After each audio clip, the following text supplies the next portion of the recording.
Nanawagan ng kaayusan si DILG Secretary Mar Rojas sa mga nagtitipong miyembro ng Iglesia ni Cristo.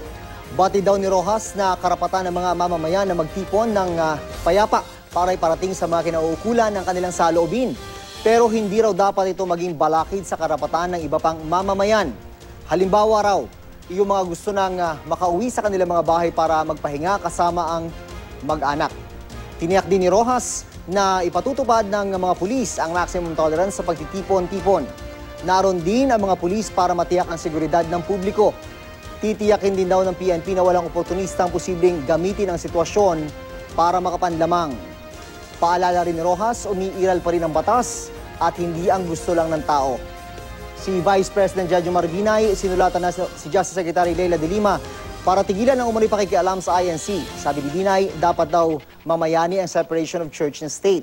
Gusto naman ng Senadora Grace Poe na magpaliwanag si de Lima kaugnay sa pag-imbestiga sa reklamo laban sa INC. Bakit daw kasi yung ibang kaso ng gobyerno tulad ng Mama sa Pano Encounter, wala pa rin testigong ipinapasok sa Witness Protection Program.